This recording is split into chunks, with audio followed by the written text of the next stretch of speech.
نحمدہ و نصلی علی رسولہ الکریم۔ ایک سوال ہے راولپنڈی سے ہمارے پاس ہے کہ جنت میں کون سی ایسی ہستیاں ہیں نبی پاک علیہ الصلوۃ والسلام کی امت میں سے جو سردار ہوں گی؟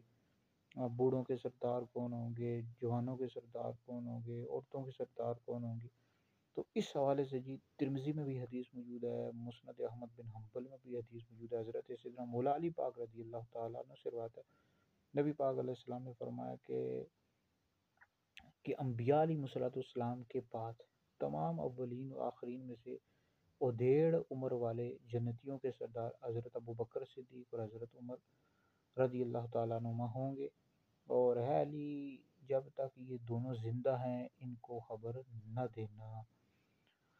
تو اب اس حدیث سے معلوم ہوا کہ جنتی بوڑھوں کے جو سردار ہوں گے وہ ابو بکر اور عمر ہوں گے۔ اب کہول یہاں لفظ استعمال ہوا، کہول اس کو کہتے ہیں جس کا ادھیڑ عمر میں وصال ہوا ہو، انتقال ہوا ہو۔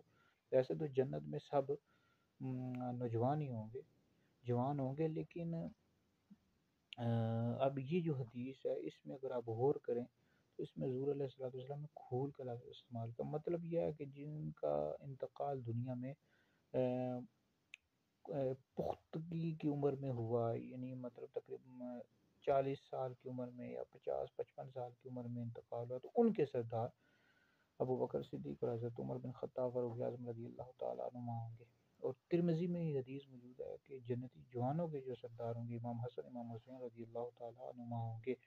اور ترمذی میں یہ حدیث موجود ہے کہ جنتی عورتوں کے سردار حضرت فاطمہ زہرا رضی اللہ تعالیٰ عنہا ہیں۔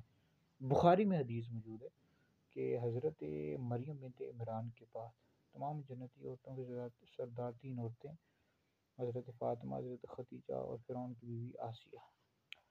تو جنتی بوڑھوں کے جن کا دنیا سے بڑھاپے کی حالت میں انتقال ہوا ایمان کی حالت میں، تو ان کے سردار ابو بکر صدیق اور حضرت عمر رضی اللہ تعالیٰ عنہما ہوں گے۔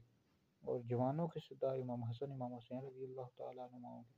اور عورتوں کی جو سردار ہیں وہ 4 خواتین ہیں، حضرت مریم ہے جو حضرت عیسیٰ علیہ السلام کی والدہ ہیں، حضرت فاطمہ، حضرت خدیجہ اور حضرت فرعون کی بیوی آسیہ رضی اللہ تعالی عنہن اجمعین۔